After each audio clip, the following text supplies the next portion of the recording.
तो जो घर में आप पितृ पूजते हैं वो भूत पूजा कहलाती है। आया समझ में? इसलिए पितरों को पूजना नहीं चाहिए कदापि, क्योंकि अगर आपने पितरों को पूजा तो भगवान उनमें आपकी श्रद्धा को फिट कर देंगे साथ। ये पितृ बनते कौन से देवता हैं, वो पितृ बनते कौन से हैं? देखो, जिन व्यक्तियों की अकाल मृत्यु होती है, जिन व्यक्तियों की अकाल मृत्यु होती है, ज्यादातर पितृ वो बनते हैं, वो बनते हैं। आज से तकरीबन 8 साल पहले जब मैंने पितरों के बारे में जानना शुरू किया था, तब मुझे ये पता लगा था कि पितरों का पूजन जो है किया जाना चाहिए।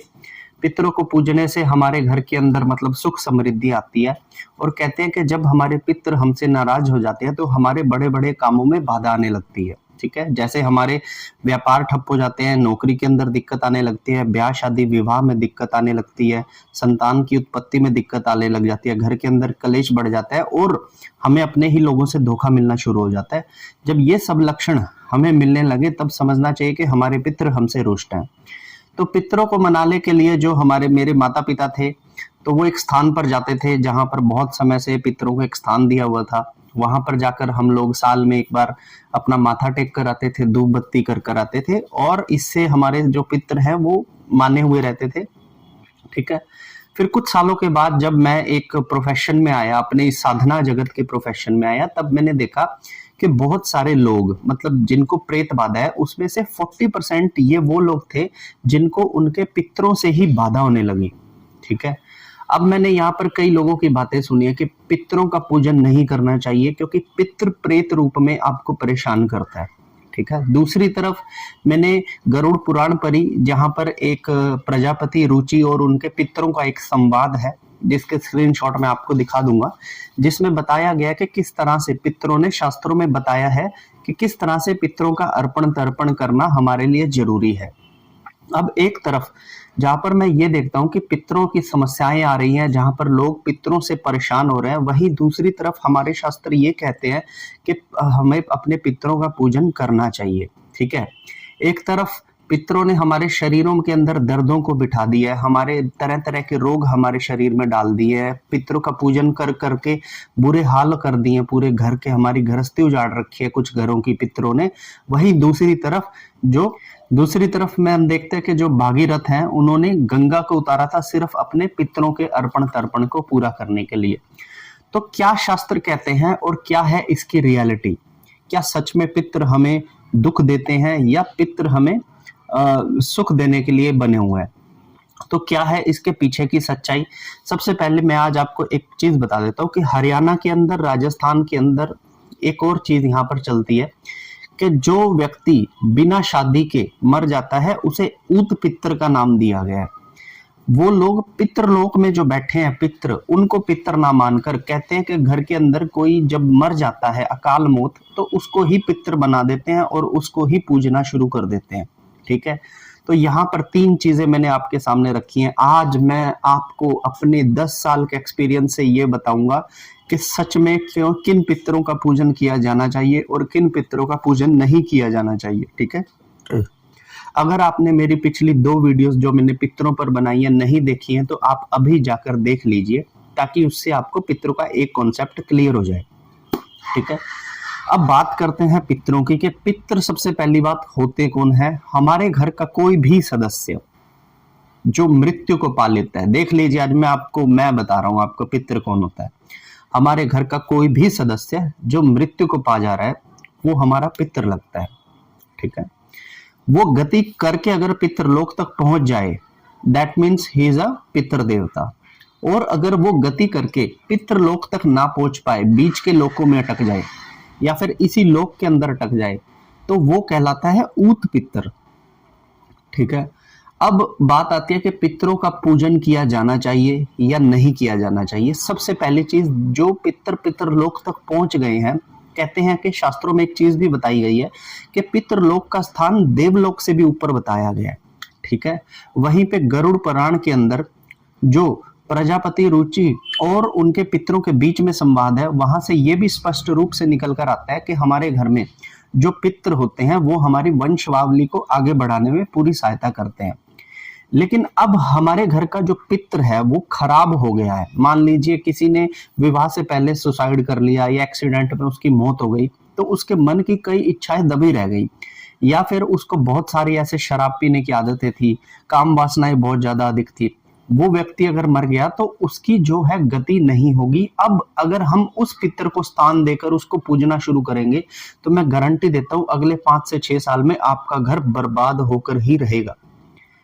हमारे हरियाणा, पंजाब और राजस्थान के जितने भी यहाँ पर लोग हैं, इन लोगों को कोई मतलब नहीं है कि हम वो किसको पूजने जा रहे हैं।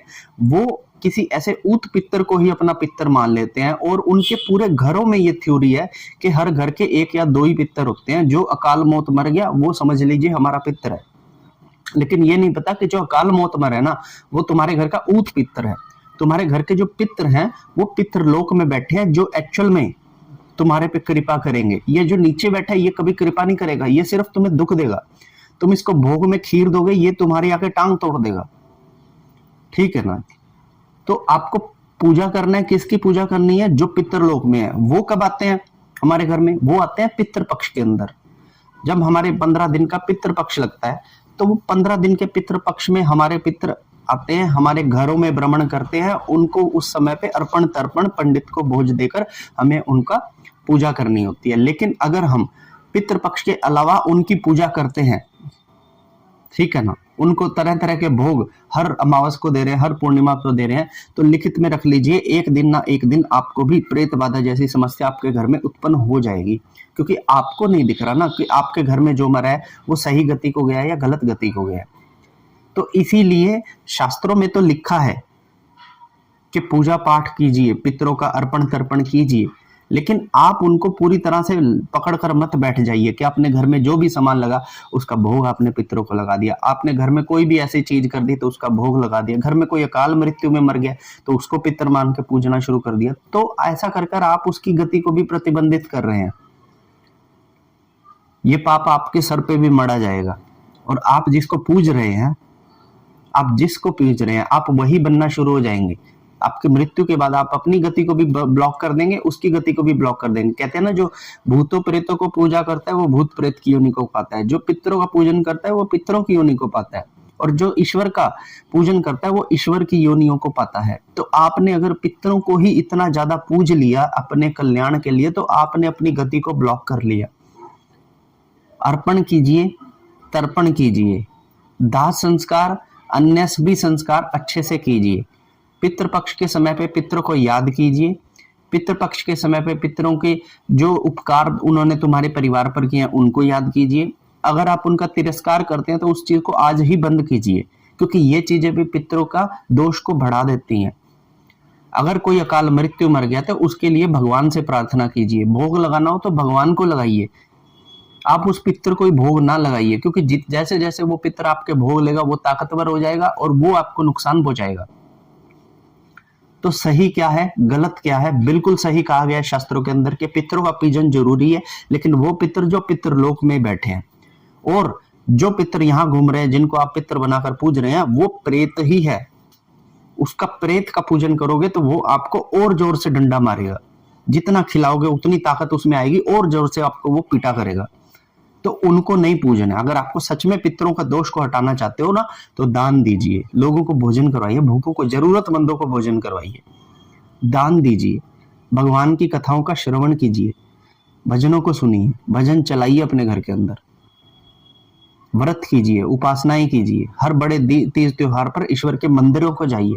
जब आप ऐसा करने लगेंगे तब आपका पितृदोष समाप्त होने लगेगा, और जो अकाल मृत्यु होके ऊत पितर आपके घर के अंदर घूम रहा है उसको भी सही गति मिलना शुरू हो जाएगी, बजाय कि उनको पूजने के। और आपकी जो कृपा होगी वो ईश्वर ही आपको लाकर देंगे।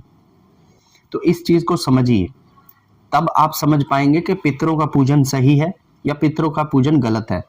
अब जाने से पहले एक और मैं बात बता देता हूँ। जो लोग पितरों का स्थान बनाकर पूज रहे हैं, सुन लीजिए, आप लोग भी खत्म है आने वाले 10 साल के अंदर। मैं लिखित में देता हूँ, जो लोग पितरों का इतना सा कोठू सा बना देते हैं ना और उनको वहां पर भोग चढ़ाना शुरू कर देते हैं, आप लोग भी खत्म है। आपको नहीं पता लगेगा किस दिन वहां पे आपके पितर तो हो गए पूरे, वो तो पूर्वजों में काउंट होने लग गए, और अब कोई और प्रेत आकर बैठ गया। अब आप वो भोग दे रहे हैं तो वो किसको जा रहे हैं?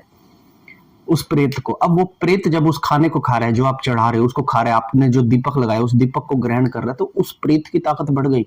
अब देखेंगे आपके घर में नौकरियां लगनी बंद हो गई, आपके घर में बच्चे पैदा होने बंद हो गए, माँ बाप के जितने चाचे ताऊ थे वो सब तो ठीक थे, आगे जितने बच्चे आ रहे हैं उन सब में दिक्कत आ रही है, क्योंकि आपने सही जगह पर सही का पूजन करना था। लेकिन अब वो जगह जो सही थी, अब वहां पर कोई पितर नहीं है, वहां पर प्रेत आकर बैठ गया और आप अभी भी उन्हीं का पूजन करते जा रहे हो।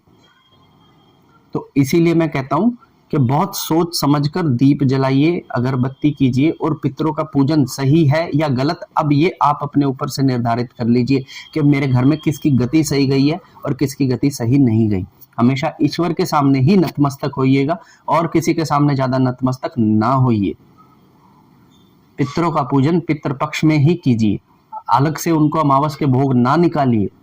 आपके घर में समस्या आने का बहुत बड़े कारणों में से एक कारण आज के समय पे में यही निकल के आता है, क्योंकि मैंने तो बहुत सारे केसेस देख लिए भूत प्रेत बाधा के, 40% केसेस में पितरों की वजह से भूत प्रेत बाधा आई हुई है। ठीक है ना। तो वीडियो फिलहाल लंबा हो रहा है और आशा करता हूं कि आपको ये बात समझ आ गई होगी जो मैंने आपको समझाई है। अगर आप कोई भी क्वेश्चन करना चाहते हो तो मुझे कमेंट कर बताइए। वीडियो अच्छा लगा हो तो वीडियो को लाइक कीजिए, और जानकारी चाहिए तो मेरे पिछले 2 वीडियोस मैंने डाले हुए पितृदोष पे, आप उनको जाकर भी देख लीजिए ताकि आपके कॉन्सेप्ट और भी ज्यादा क्लियर हो जाए। तो कैसा लगा वीडियो मुझे कमेंट करके जरूर बताइएगा। तब तक के लिए हर हर महादेव।